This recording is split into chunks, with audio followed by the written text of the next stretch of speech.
Welcome into UGA Football Live with JC Shelton, where the dogs come to talk.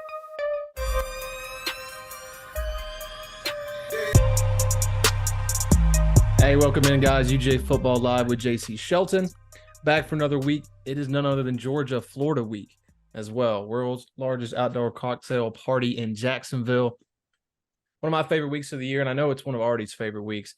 The guy who played in that game, former Georgia tight end, Arthur Lynch, joins me again this season. It's been great having him on each week.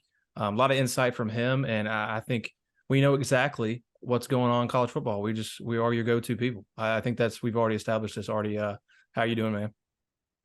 I'm good. Adjusting to life in Chicago here. It's kind of funny. I was having a conversation with my cousin because, like myself, he's a massive college football fan, and Chicago kind of reminds me of like the northern version of Atlanta, right? Like a Saturday afternoon will hit. I'll kind of do my walks around the neighborhood, and instead of seeing like people in their Georgia, Florida State, Tennessee, Auburn, Alabama polos. It's obviously a little chillier up here, but everyone's got like their big, like insert Big Ten school sweatshirt on. You know what I mean? So the Northeast, you don't get the love for college football, but you get a lot of love for college football here in Chicago. It's just different teams, right? A lot of Notre Dames, a lot of Penn States, a lot of Ohio States, but still buzzing. And it's good to be in a part of the country that loves college football as much as I do. Not quite the Southeast, but a nice substitute, I should say. So all is well in my corner. I like to hear it, man. And speaking of the Big Ten, Michigan, man, I'll throw it to Dude. you. What,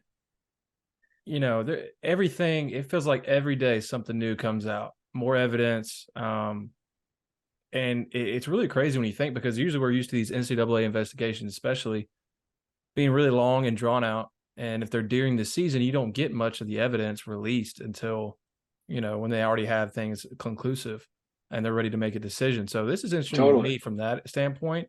And then you add in that the Big Ten is also investigating, plus the NCAA and Michigan itself. And I read something yesterday from Pete Thamel that, and this was interesting when you think about this season and the implications of Michigan's sign stealing scandal.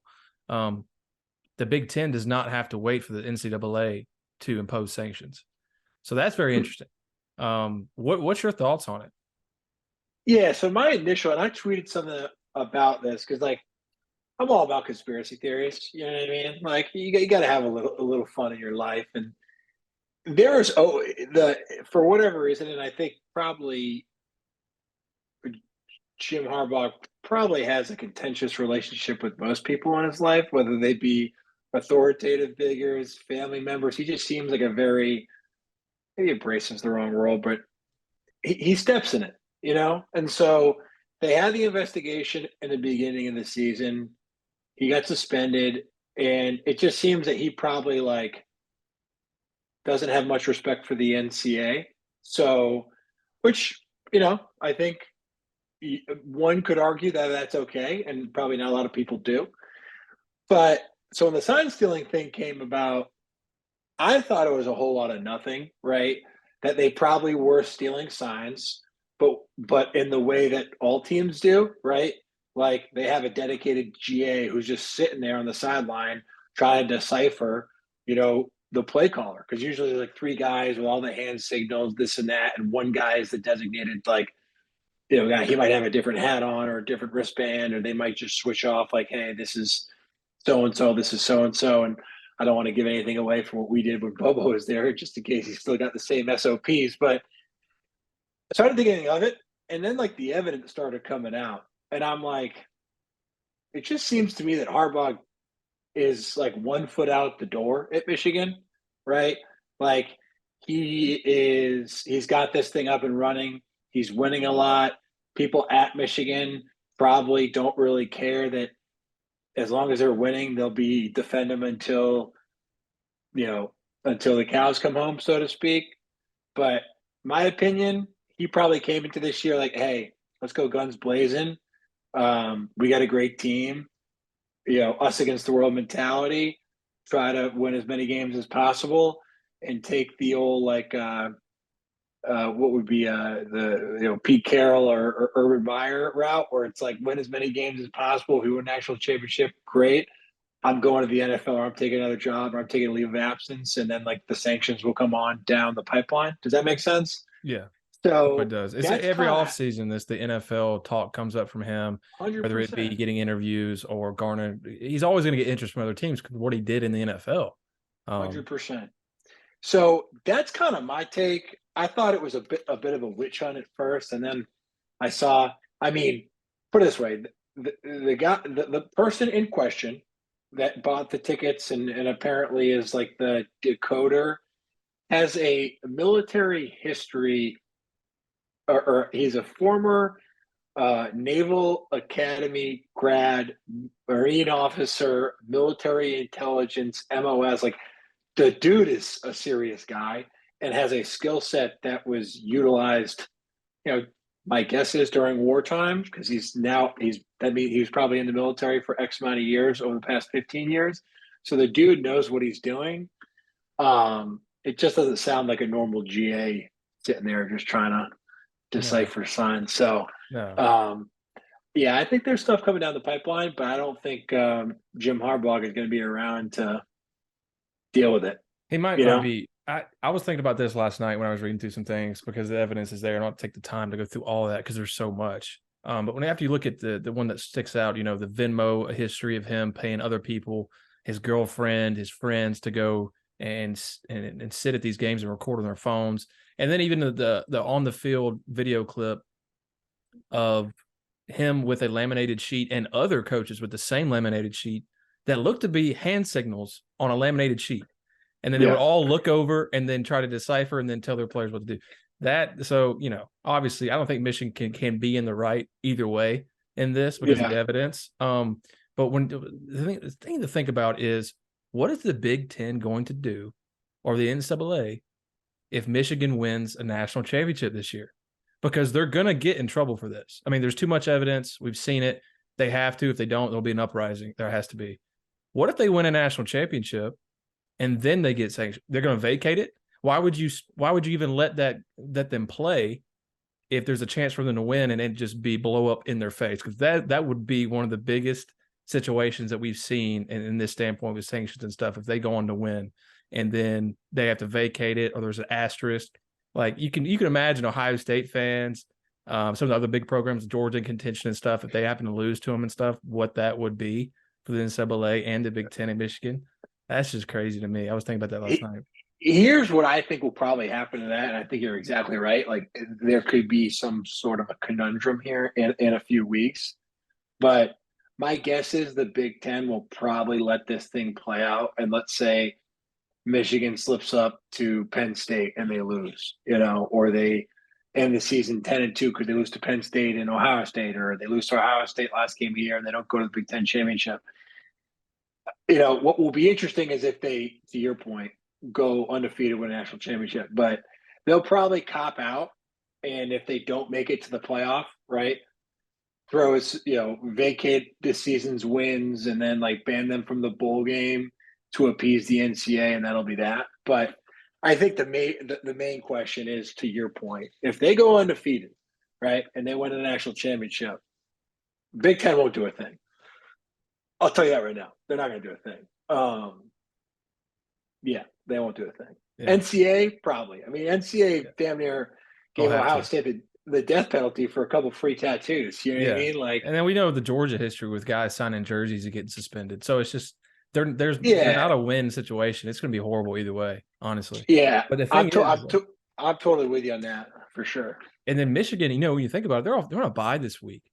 The first CFP rankings come out the 30th, or 31st.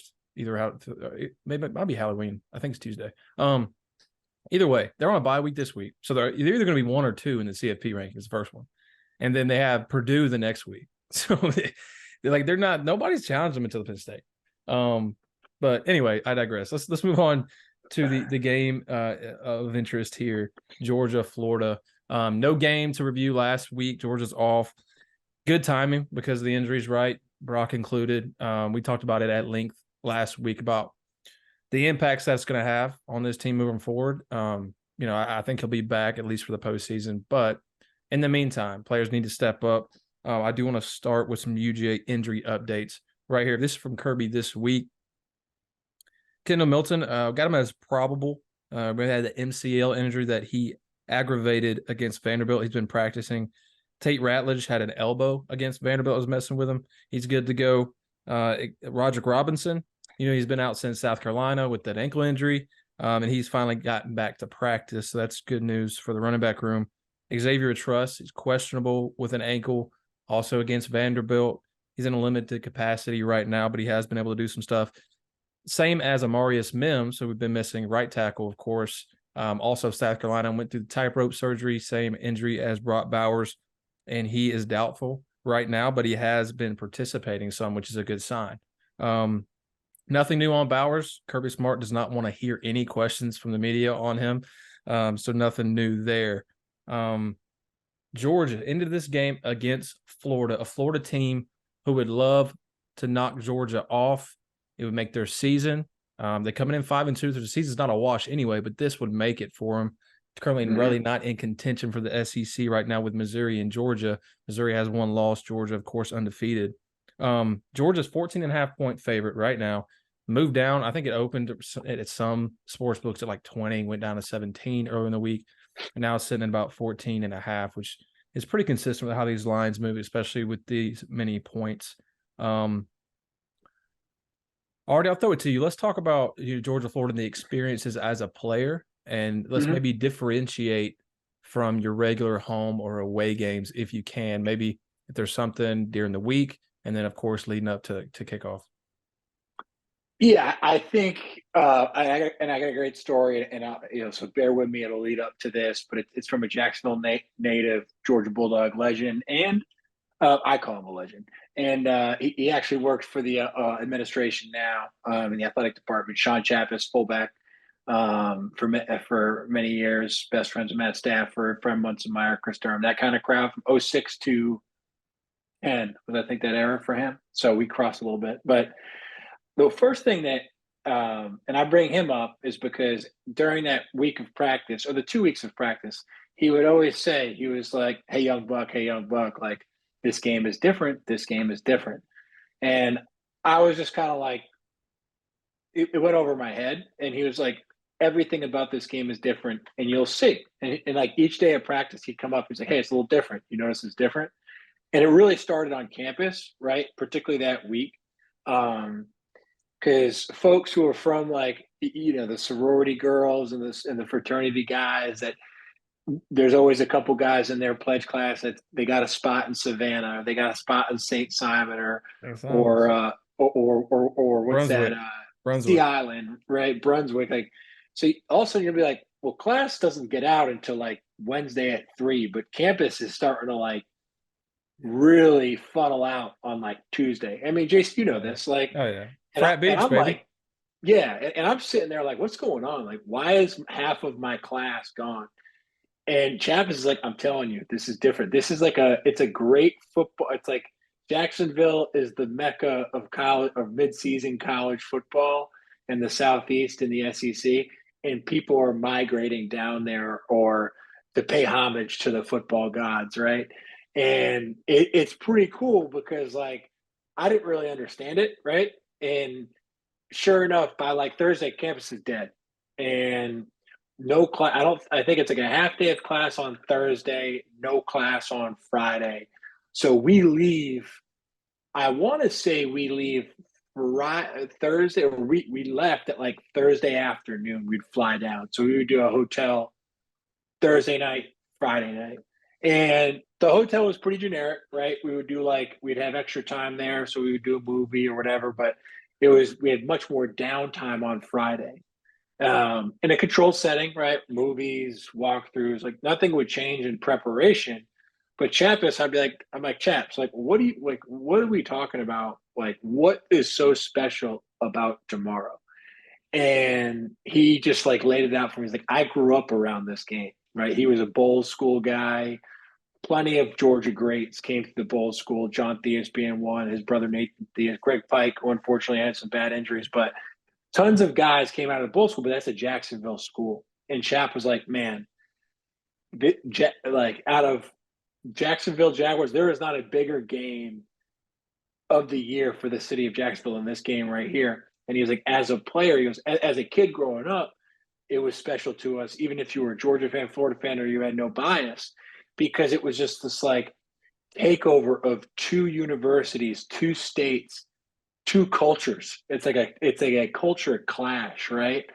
And the people would always say like the jean shorts versus like the rednecks or vice versa, whatever it is, right? And or like the good old Georgia boys versus like the jean shorts like Florida Guidos, whatever it is, right? The undertones around it. But Chaps is like what makes this game special as a player is like you hear about it, you hear about it, you hear about it. Like even for me, Chap is saying for me, being a Jacksonville guy, I knew the importance of it. But until you're a player and you're in that bus and you're leaving from the hotel, which I think we stay in like St. Augustine, and you're driving on the highway, and cars are parting ways because you got the police escort, and you're like you can feel that the buzz is a little bit different. But when you come over that bridge, it's kind of a you're kind of surrounded by trees on this highway, and you come over this bridge, and then it just opens up. And he's like, when it opens up, and you see the city of Jacksonville in from the view of the bridge, he was like, it's the only time you're going to see in your college career here at Georgia, literally like a city divided, right? It's like a distinct red and a distinct blue. And he was like, this same visual you're going to get, you'll get it in the stadium as well. And it's going to have such a lasting, like emotional impact on you as like a young athlete because you'll have never had another experience like this in your life, and you probably never will. And so, sure enough, we're driving, and he's like sitting near me on the bus. I was sitting near him on the bus, and he just looked at me and winked when we were coming over the bridge, and the hairs on my arm just stood up because what he was describing to me, it was happening to me, right? That kind of emotional reaction. And it was insane, right? Like the streets are packed with people. The moment you turn a right, you might be like taking a right with a ton of Florida people, and they're shaking the bus, and then you'll turn left to get to the stadium. It's all Georgia people, and they're cheering, and then you get out to do the kind of remote dog walk, and it's just, I kid you not, probably a million people, right? All in all, probably a million people are in Jacksonville. Only about 70,000 sit in the stadium, but it's just a complete migration of Georgia and Florida fans onto the city of Jacksonville. And then that kind of final piece as a player, you kind of see the fans file in during warmups, right? And you see like, oh, it's like very distinct. It's half the stadium. One half is Georgia, one half is Florida, but you don't really see it. And then when you run out in that field for the coin toss and for opening kick, and it is split down the middle, almost like you're drawing like and filling it in with a marker, right? Red and black, blue and orange, and it just stays there, right? And the best feeling in the world is beating Florida because at the end of the game, your entire stadium of your fans, all 40,000 of them, split down the middle, are there cheering with you. Worst feeling is losing, and I've done both. Lost one, won three, because the opposite thing happens. Half the stadium is filled with opposing fans, and half the stadium is empty, and your guys leave. So I'll always associate Sean Chappis, A, because he was a mentor of mine, and then B, because he like painted such a vivid picture of what it was going to be like. And then sure enough, as a player, when I experienced it, word for word, emotion for emotion, feeling for feeling, like it was spot on. And there's just a different level. I saw is it Mackay? How do you pronounce the last name? I always mess it up. Mecca Muse. Mackay Muse. He goes, it doesn't matter if the team is 1-10 and 10-0, or 5-5 and 5-5, and both teams are undefeated or both teams are defeated. Like it doesn't matter. It's a bloodbath, right? It's a war, and there's no doubt that that's the case. So it's really hard to adequately describe like the emotions that go into this game. But to me, it's one of the best rivalries in sports, not just college football.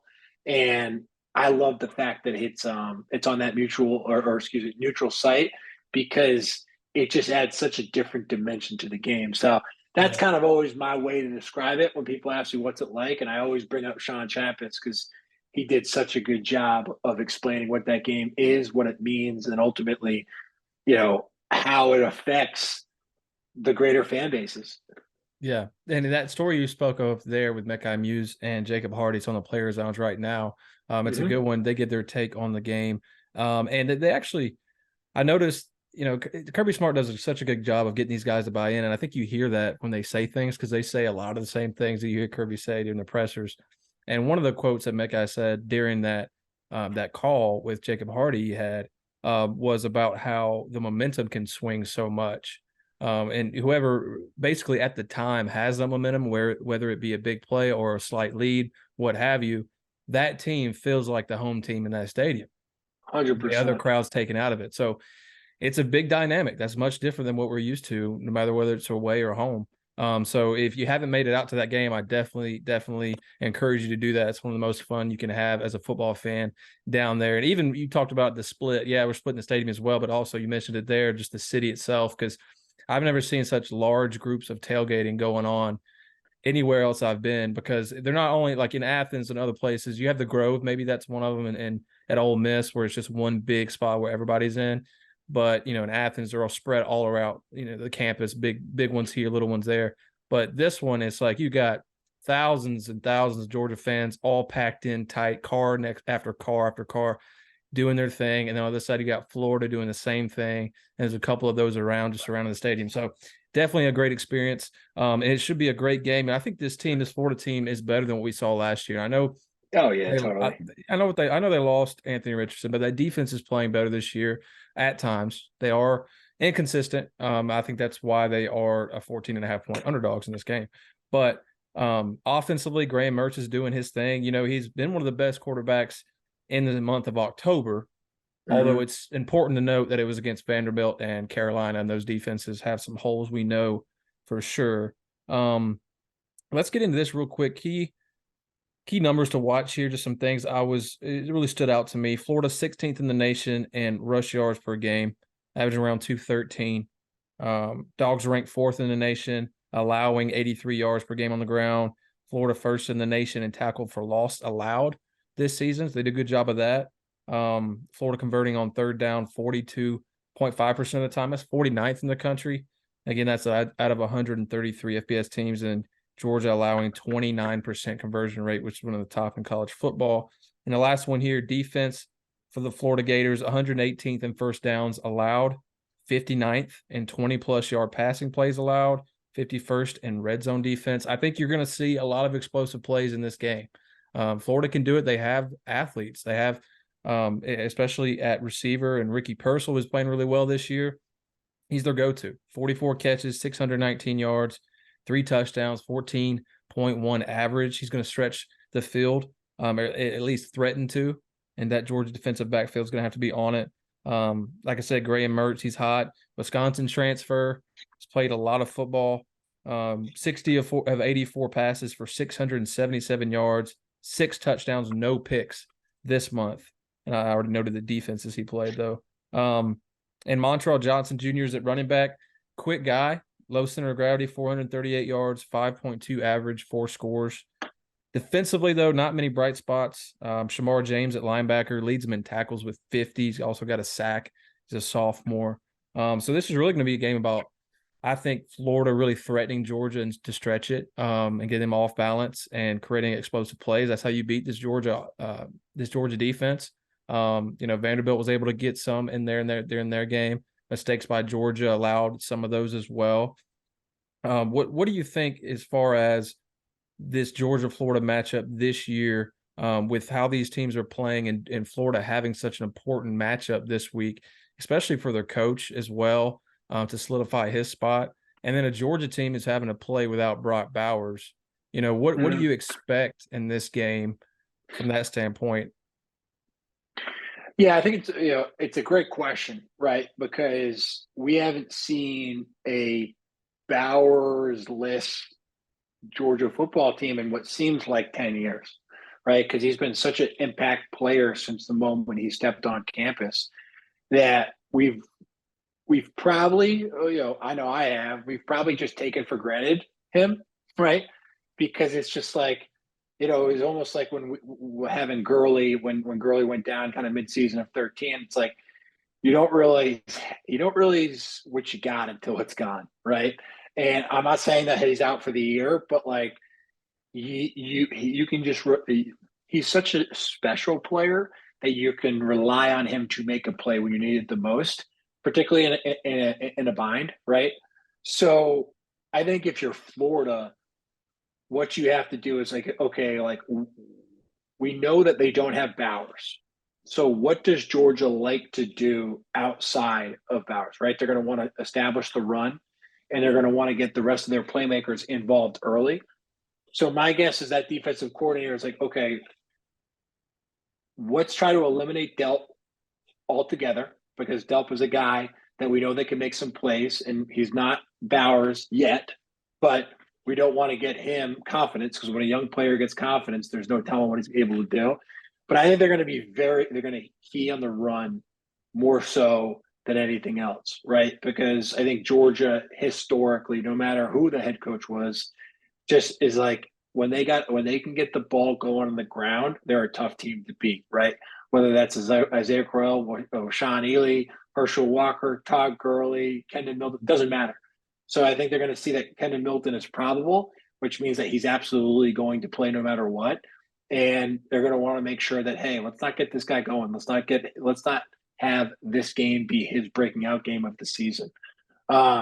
Offensively, I just don't think they're going to want to have any turnovers. My guess is probably look for a few trick plays, right? Double passes, reverses, maybe something spooky on special teams, because I don't think they have the firepower. They have a great wide receiver, an elite wide receiver that is probably underrated because he's been playing for the Gators the past 2 years, or at least for this year, right? So don't want to get him hot and don't want to allow Graham Mertz to have a hot hand, but I don't necessarily think that they have the firepower on offense to go toe to toe with this defense. So I like Georgia. I'm higher on Florida than probably most are, but Georgia, knowing Kirby, he's probably playing to the narrative, to the offense, saying that, hey, like everyone thinks you guys suck because Bowers is gone now. Mike, and there's probably no better motivator of young people. From a me versus them mentality than Kirby. So my guess is they'll be ready to play, and they'll be ready to play in a big way. But that doesn't mean that Florida's not capable of making this thing interesting. And Yeah. I think it would behoove Georgia to dot their I's and cross their T's because we cannot against a team like this. We're in an emotional game like this. I don't think you can't sleep on anything, right? Particularly Yeah. special teams, particularly trick plays on offense. I think that's if Florida's able to if they do attempt those and hit on a couple early on, that's when games like this can just get, part of my French, freaking, scary because then all of a sudden you're in a dogfight. Yeah. Yeah. One thing I'm definitely looking at, and this will be from the jump on Georgia's first offensive possession, is one, what do those formations look like without Brock in the lineup? Because, like you said, we Totally. haven't seen it in more than 2 years. So, what is that? Of course, he's come out now and then, but what is that going to look like? What does Bobo like to start with? And I think that's going to tell us a lot. And then also on Georgia's first offensive possession, what does that defense look like? Do they play too high? Do they come down a little bit? I know Vanderbilt played quarters versus Georgia more than any other team has to this point, and they kept a lot of those explosive plays from happening. I know there was a few drops, Carson missed a few, but still they kind of limited when you look at it. And the athletes that Georgia has, they did a pretty good job on that. Now they gave up a lot of yards, which playing quarters, I think that's expected. But how does Florida play that? So I think we're going to learn a lot in that first quarter too, and how the coaching staff feels about the players they have on the field, how Florida feels about the Georgia offense, and how they want to play. Of course, we'll see adjustments during the game, but that's something I'm gonna be really looking at closely. And then I think you said it there too. Georgia and running the ball in this game is going to be very, very crucial. But I do think they can also rest on having Carson back there because he's played Yeah, so totally. poised, right? So I wouldn't be too worried if the running game's not getting there immediately, even in the first half, because what do the teams like Georgia and Alabama love to do in the second half is just run the ball down your throats.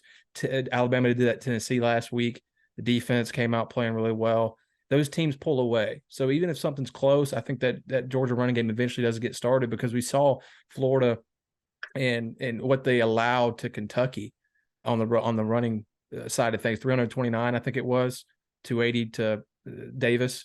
So there is some holes, there's some opportunities there. Now there's two different offenses, different rushing attacks in Georgia, Kentucky, but how does that look? So that's what I'm gonna be looking at. And defensively, I think Georgia has the upper hand here. I think talent wise, in that defensive backfield, because Florida, they're going to run the ball. If they can't force them into obvious passing situations, make them pass to win. Graham Mertz has had some issues there when he's had to pass to win. South Carolina did a good job against them when he had to. But we know, again, Carolina's defense isn't that threat in the back end like Georgia is. So I'm interested in that, the injuries as well. How does the offensive line for Georgia look? Because, you're missing Xavier Truss. You're missing Amarius Mims. Truss moved from left guard to right tackle because Amarius was out. And now you have Monroe Freeling, the former 5-star recruit. He came in at right tackle. Does he get the start? Something to watch. I think Georgia has a talent, to play serviceable against these guys without Amarius or Xavier, but something to watch, especially for a freshman, not only just a true freshman, but playing in his first Georgia-Florida game against a team who would really like to take his head off probably. So it's something to watch out for. Before we get into our predictions, Artie, wanted to open it up to history class with Artie Lynch here, guys. We developed this on our live show, which we'll bring back soon. But basically, Artie Lynch gives us a little history lesson on this week in college football. I think he's got a Georgia, Florida lined up for us today. So I'll throw it to you, Artie. What do you got, man?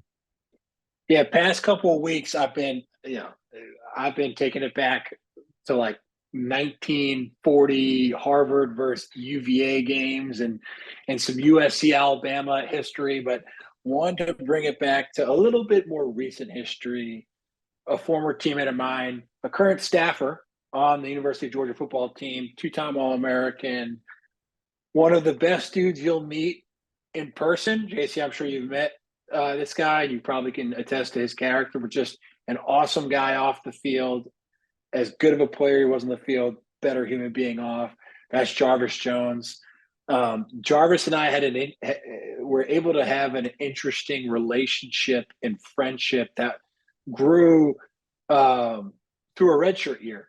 He was a top 10 overall recruit, went to University of Southern California for Pete Carroll in 2009, part of a really, really good recruiting class that included Matt Barkley, who was number 1 overall player. Jarvis was top 10, and a number of other dudes who were just studs. He had a neck injury. They disqualified him. He came to Georgia. So 2010, he and I redshirted together. We actually had a tutor together because we had the same class, and we ended up just spending a lot of extra time together unintentionally. Became friends, became a guy that I love and respect. We knew he was going to be good because I was on scout team and he was on scout team, but he was probably the best defensive player, which included Justin Houston, on our team, and he couldn't even play. And it was just kind of funny to hear the first team and second team offense come back from scout team periods and be like, shit, man, JJ's a beast. I was like, yeah, I can hear him cracking skulls from the other side of the field. And fast forward to 2011, I think it was October 25th, 2011 was that first game against Georgia, Florida that I came back and played with. And JJ, I kind of call it the two-part series of Jarvis Jones versus the Florida Gators, right? Part 1, 2011, part 2, 2012. And that first game against 2011, we ended up winning 24-10. Florida wasn't very good. I think Urban Meyer was still the head coach. We were 6-2, started the season 0-2, ended up going and playing in the SEC championship game that year. But Jarvis had really won that game single-handedly for us. Florida had a very good defense. We had a very good defense. He had 5 tackles, 4 sacks, and 1 forced fumble in one game. That was in 2011, right? Dude had 5 tackles, 4 of them were sacks. That's insane. Again, like I said, won that game. Jarvis ended up leading the SEC in sacks, All-American, could have left. That was his redshirt sophomore year. Like many other guys on that defense, Carter Rambo, Jarvis Jones, Sean Williams, just a number of dudes, Mike Gillard, all decided to come back for their fourth or fifth year. The next year, 2012, we know how the season ended. We don't have to belabor that point, but fast forward to the Georgia Florida game, part two of the Jarvis Jones Bowl. He went off again, right? And if people don't really remember this is Muschamp's now as the head coach there. They're undefeated, number 3 in the country, 7-0. We're 6-1, top 10. I think we were number 10 going into this game. CBS 3:30. A couple weeks before, we had lost bad to South Carolina, beat Kentucky in between this game. Tough game on the road against Kentucky. Won that game bye week to set up a top 10 matchup. Jeff Driscoll was the quarterback there.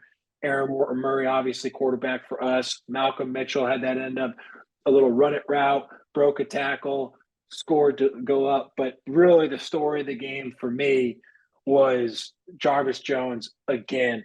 Listen to the stat line for part two of the Jarvis Jones Bowl: 13 tackles, 3.5 tackles for loss, 3 sacks, 2 forced fumbles. And the forced fumble, one of them was against Jordan Reed, ended up being an all-pro tight end, originally from Connecticut, New London, Connecticut. My grade, shout out New England. Not many Florida Gators or Georgia Bulldogs coming from New England. Xavier Truss, Rhode Island, shout out to him as well. But he catches like a little slip screen, I think, or a little slant. Mm-hmm. He's running, and Jarvis just comes out of nowhere and just strips the ball. Sandor Cummings recovers it in the end zone. That ultimately seals the game for us. Yeah. But if you're going in total for 2 games that Jarvis Jones played against University of Florida in 2 years, right? His redshirt sophomore year in 2011 and his redshirt junior year in 2012. 18 total tackles, 7 sacks, 3.5 TFLs, and 3 forced fumbles. So that's a little bit of history lesson. It's not, I mean, the unfortunate thing about time is it doesn't go backwards. So each year, this will become more and more part of history and going back into the archives. But every time I think about this game, there's 2 people I think about, for me in particular, right? I think about Sean Chappis, the great storyteller who kind of set the scene for me. And I think about Jarvis Jones, who football is the ultimate team game. Don't get me wrong. It's the most beautiful sport in the world for that reason. But without Jarvis Jones in 2011 and 2012, we had some good teams, but I think he was ultimately the deciding factor for Georgia football winning those 2 games. So that's the history lesson. Shout out JJ. I love you, dude. You probably won't be listening to this, but if you are, love you, man. And hopefully you give them some good juju this Saturday in Jacksonville. Yeah, and I'm sure he will. I mean, you said it right there, Jarvis Jones Bowl. That's like an NFL, Mad NFL stat line right there. Insane, dude. Yeah. Insane. He did that all the time, but man, that just a stud. Just a stud. Love Jarvis. Let's get into a little bit of outlook right here. I want to touch on it again. So Georgia's schedule doesn't get any easier. And you got this game here, a huge emotional game, and then you have to be on your P's and Q's next week because you got number 16 Missouri coming to town. Mm-hmm. Excited for that one. I'll be there. 3:30 kick. I love it. Let's keep it there. I didn't want a night game anyway. I don't want to deal with the cold. I'm a Georgia boy. We don't do that. And then number 12 Ole Miss comes to Athens. Then you got number 21 now, I think, Tennessee, after a tough loss they just had. But still, I mean, these teams, especially for Missouri, if they win this week and, Georgia wins, 1 loss versus none, this is for the SEC East, really. At that point, I mean, of course, Georgia has to play Ole Miss and Tennessee after, but huge game coming next week. In Tennessee later, that'll make their season because they, with their losses, didn't go how they wanted it to go this year, and Joe Milton and such. But going to Neyland Stadium, that's going to be tough. So I think it's important to note these games coming up when you're thinking about this season, because this is where Georgia's going to make its money right here in the next 4 weeks. Missouri, I think who they play. I think they might be on the bye, Coach. Yeah, maybe that's what I have in my notes here. Yeah, they are. Okay. So they have a chance to prepare for Georgia. So even more interesting. I'm sure they'll be watching this Florida game very, very closely. But let's think about this. I think I like Georgia here. I was talking on my college football betting show, which is on the Pulse Sports Network as well. It should be under this video. And I had a guy take Florida plus 14, and he asked me about it. And I was just like, if I'm not going to touch the game, but if I had to pick, it would be Georgia, simply because they play very well in these big environments and under Kirby Smart. They play more disciplined, which is incredible when you think about it, because this is the game where you don't play discipline. Already, you could speak to that with the nerves and such, and the expectations and such. And they play like, look at Kentucky, and look in the past and last year's, the Tennessee is one of them. How big was that game? And look how well they played and just dominated. So if I had to pick one, it'd be Georgia in this game. So that's why I'm going to do on the show for the sake of the show. I think I really like 38-17.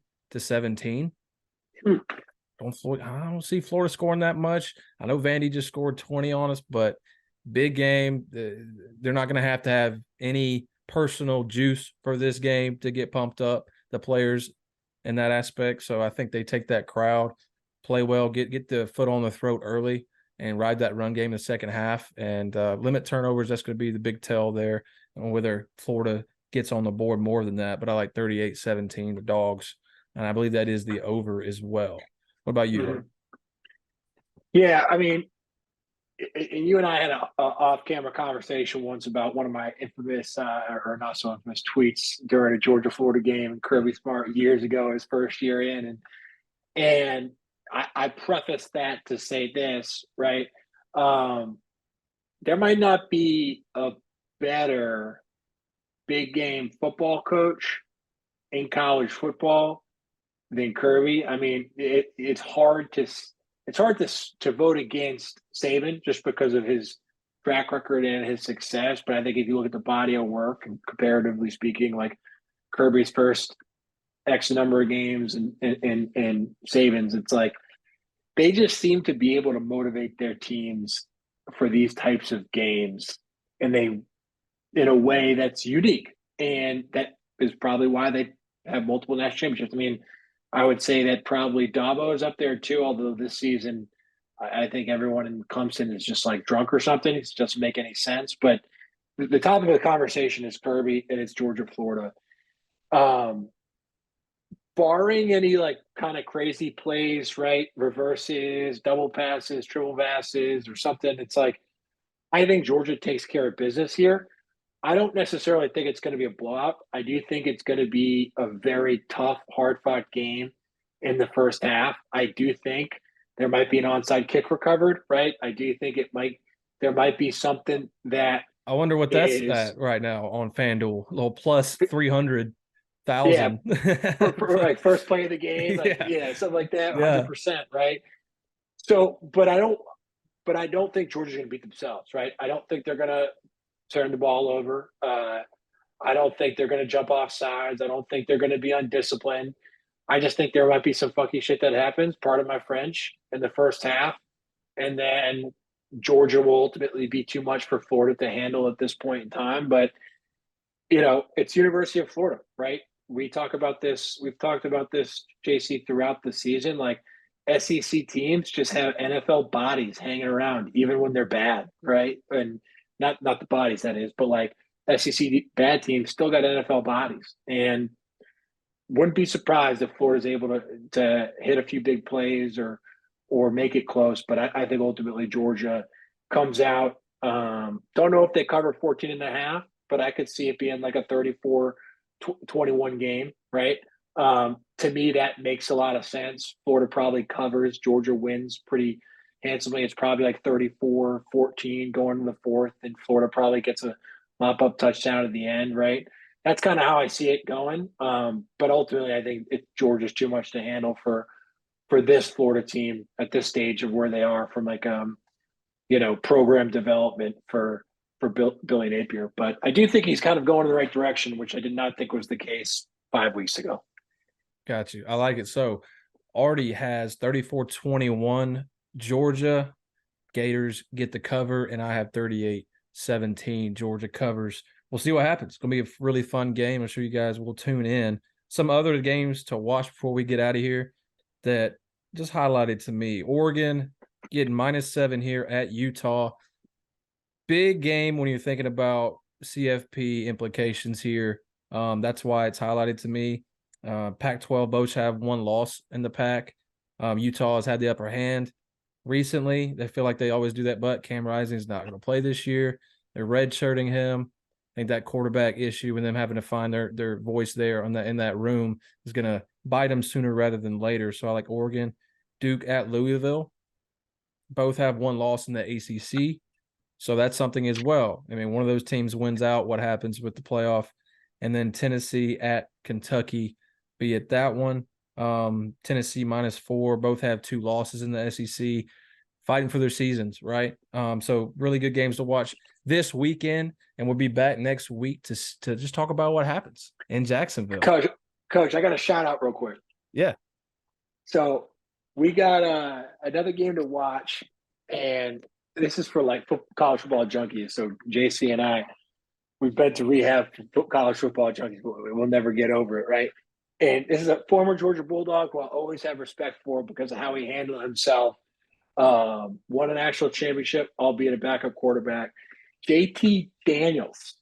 Right. Currently has 17 touchdowns to 5 picks, thrown for over 2,100 yards.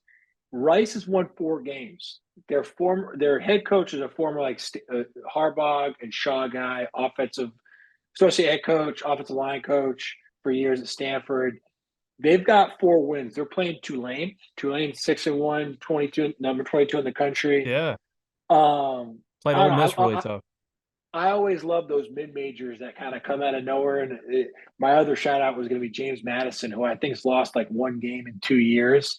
And they are coming from 1AA. They're in the Sun Belt now. They can't even go to a bowl game, which is another stupid, nonsensical NCAA. It's like punishing people for doing good. Classic NCAA. But, I think it's just a cool story by JT Daniels. I know he's like, 7th year, been to a bunch of teams. But when you deal with that much turnover, volatility, and just like injury history as an athlete, it deteriorates your mental health as much as your physical health. And he obviously was a guy that graduated high school super early, skipped his senior year, started as a true freshman at USC, got hurt, got beat out by Kendon Slovis, made his way to Georgia, had some really awesome moments as a Georgia Bulldog. Never was like, I'm going to jump in the portal as soon as I get beat out. If you watched his reaction at the end of that national championship game, jumping in the arms of Stetson Bennett, all smiles, ear to ear. Just, I don't know him, right? I'm just a fan watching from a distance, but I thought that was pretty cool. It wasn't as well known or well documented as the Jalen Hurts getting benched and then mystified by winning a national championship with Tua coming back against the Georgia Bulldogs, unfortunately. But I think when you see that in sports, right, when you see a guy like JT Daniels just like pay the piper, pay the piper, pay the piper, and then ultimately come out and find success at Rice of all places, right? Houston, Texas, academic powerhouse, not a college football powerhouse, but things coming together. Maybe he plays in the NFL, maybe he doesn't, but the amount of just like satisfaction that he probably has in himself for overcoming a ton of adversity, physically, mentally, and emotionally, to find some success. I'm pulling for Rice over Tulane. Certainly not college game day, but I don't know. I think it's a cool story worth highlighting because I've been loosely following his career, and I'm pulling for him. So just want to throw that in there. Yeah, I don't know him personally, but I have some friends that do, and they all spoke highly of him when he was in Athens as well. And I like how he carried himself as well. So go Rice, baby. And that's what we'll end it with. Go Rice, go Dogs. Baby. Go Dogs.